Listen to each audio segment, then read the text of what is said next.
School വിദ്യാർത്ഥികളെ കൊണ്ട് പാദപൂജ ചെയ്യിപ്പിച്ചതിൽ സ്വമേധയാ കേസെടുത്ത് ബാലാവകാശ കമ്മീഷൻ. ജില്ലാ ചൈൽഡ് പ്രൊട്ടക്ഷൻ ഓഫീസറോടും പോലീസിനോടും വിശദീകരണം തേടി.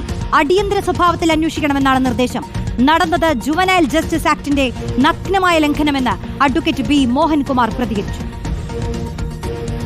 ഗുരുപൂജ എന്ന നിലയിൽ നമ്മുടെ സ്കൂളിലെ കുട്ടികളെ കൊണ്ട് അധ്യാപകരുടെ കാല് കഴുകിക്കുകയും അവരുടെ പാദങ്ങളിൽ പുഷ്പാർച്ചന നടത്തുന്ന രീതിയിലേക്കുള്ള ഒരു സമീപനം ചില സ്കൂൾ അധികൃതരുടെ ഭാഗത്തുനിന്ന് ഉണ്ടായിക്കൊണ്ടിരിക്കുകയാണ്. ഈ കാര്യങ്ങൾ ബാലാവകാശ സംരക്ഷണ കമ്മീഷന്റെ ശ്രദ്ധയിൽപ്പെട്ട ഉടനെ തന്നെ ഇത് സംബന്ധിച്ചുള്ള പ്രാഥമികമായിട്ടുള്ള അന്വേഷണം നടത്തുന്ന വേണ്ടി ബന്ധപ്പെട്ട പോലീസ് അധികൃതർക്കും വിദ്യാഭ്യാസ വകുപ്പിന്റെയും മറ്റധികാരികളുടെ ശ്രദ്ധയിൽ ഇക്കാര്യം കൊടുക്കുകയും കിട്ടിയ ഒരു പ്രാഥമിക വിവരമനുസരിച്ച് വളരെ കൃത്യമായിട്ടും ജുവനൈൽ ജസ്റ്റിസ് ആക്ടിന്റെ നഗ്നമായിട്ടുള്ള ലംഘനമാണ് നടന്നിരിക്കുന്നത്. ഇതിനെതിരായിട്ട് കർശനമായിട്ട് നിലപാടുകൾ സ്വീകരിക്കണം.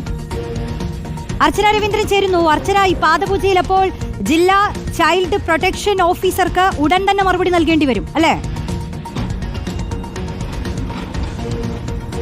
രോഷ്നി, അതുതന്നെയാണ് ഇന്നലെ, അതായത് ബന്തെടുക്ക സരസ്വതി വിദ്യാലയത്തിലും അതുപോലെ തൃക്കരിപ്പൂർ ചക്രപാണി വിദ്യാലയത്തിലും ഒപ്പം തന്നെ വിവേകാനന്ദ വിദ്യാലയത്തിലും ഇത്തരത്തിൽ പാദപൂജ സേവയുമായി ബന്ധപ്പെട്ട് ഒരുപാട് വാർത്തകൾ വരുന്ന സമയത്താണ് ഇത്തരത്തിൽ സ്വമേധയാ ബാലാവകാശ കമ്മീഷൻ കേസെടുത്തത്. നമുക്കറിയാം, കഴിഞ്ഞ ദിവസങ്ങളിൽ ഇടത് വിദ്യാർത്ഥി സംഘടനടക്കം പരാതിയുമായി രംഗത്ത് വന്നിരുന്നു. ഇതിന് സാഹചര്യം കൊണ്ട് തന്നെയാണ് ഇത്തരത്തിൽ കേസെടുക്കാനുണ്ടായ ഒരു സാഹചര്യം എന്നുള്ളത് നമ്മളിപ്പോൾ മനസ്സിലാക്കുന്നു. എന്തായാലും പരാതിയുടെ അടിസ്ഥാനത്തിൽ പ്രാഥമിക അന്വേഷണം നടത്തിയെന്ന കാര്യമാണ് ഇപ്പോൾ ബാലാവകാശ കമ്മീഷൻ അംഗം ഇത്തരത്തിൽ പ്രതികരിച്ചിരിക്കുന്നതും. ജുവനൈൽ ജസ്റ്റിസ് ആക്ടിന്റെ നഗ്നമായ ലംഘനമാണ് സംഭവിച്ചിരിക്കുന്നത് എന്നുള്ളതാണ് ഇപ്പോൾ അദ്ദേഹം പറയുന്നത്. എന്തായാലും വലിയ രീതിയിലുള്ള ഒരു പ്രശ്നം തന്നെയാണ് നേരിട്ടുകൊണ്ടിരിക്കുന്നത്. കാരണം ഇത്തരത്തിൽ മതാചാരകാര്യമായ കാര്യങ്ങൾ വിദ്യാലയങ്ങൾ നടത്തേണ്ടതുണ്ടോ എന്ന കാര്യം പരിശോധിക്കേണ്ടതുണ്ടോ ഉൾപ്പെടെയുള്ള കാര്യങ്ങൾ അദ്ദേഹം വ്യക്തമാക്കിയിരിക്കുന്നു. എന്തായാലും ഈ റിപ്പോർട്ടിന്റെ അടിസ്ഥാനത്തിൽ അതാത് വിദ്യാലയങ്ങളിലെ പ്രധാന അധ്യാപകർക്കെതിരെ കേസെടുക്കുമെന്ന ഒരു കാര്യം തന്നെയാണ് അദ്ദേഹം വ്യക്തമാക്കുന്നതും.